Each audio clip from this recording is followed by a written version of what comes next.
I was contacted recently by CargoBob Flob on YouTube about an old machine that they'd recently bought that they believed to be a singer. The message that I got went along the lines of, I have what I believe to be a singer. It has the Junior along the side. Its serial number is 107782. There's no letter. I believe it's from 1864. Any idea if it's actually a singer? From its description, I knew straight away it wasn't a singer. Initially I was thinking Elna, only CargoBob didn't say the machine was green. My name's Ollie and this is Simply Stitchy. Join me in today's video as I show you the clues to look for to help you identify your machine. How did I know from the start that this machine wasn't a singer? Let's find out. Now usually when people say, I think it's a singer, they're not talking about a singer stylist or a singer touch and sew or even a singer simple. They're talking about a singer like Grandma or even Roger Wilco. They mean a vintage machine or an antique. So from I have what I believe to be a singer, I knew CargoBob's machine was probably cast iron with decals and painted black. Now, although I knew what it wasn't, I couldn't tell what it was without looking at it. So I asked CargoBob to send through some pictures, and they have very kindly said that I can use these pictures in today's video. As soon as I saw them, I knew what this machine was. Now the parts that stood out the most were the wording across the bottom of the pillar and the round decal with the slant on the diagonal and the bobbin winding area and its position.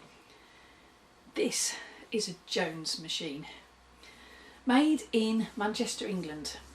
The classic decals for a Jones machine are these circular ones on the pillar and the made in England stamped across the bottom.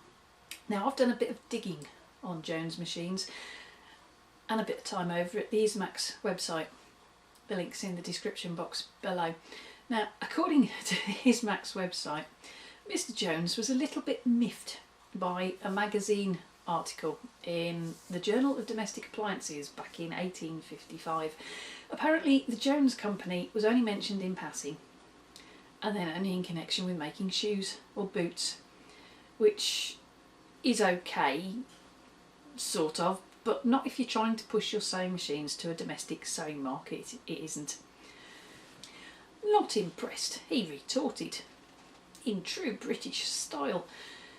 I'm quoting from the Ismax website here, I'll put a link in the description box. His business produced more machines than all the other English manufacturers put together.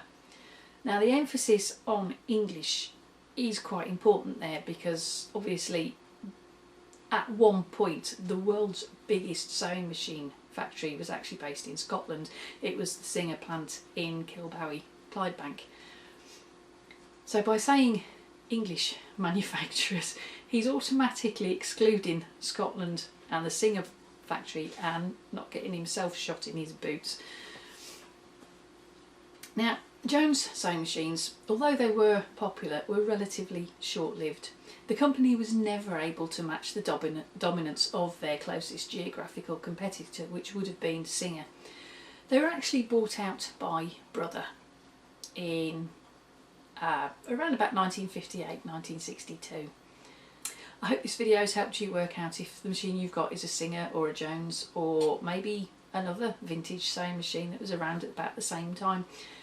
If you've got a Jones machine, do you use it? How do you find it? Let me know in the comments below. I've never actually seen a Jones machine up close and personal, so hey, I'd love to hear about how you get on with it. I hope you liked today's video.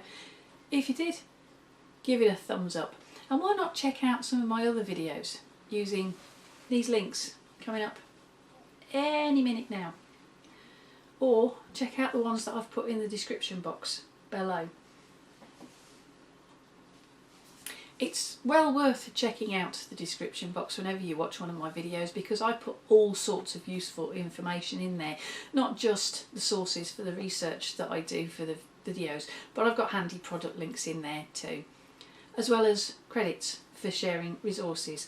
Thanks again to CargoBob, not just for getting in touch, but for also allowing me to use their pictures for today's video.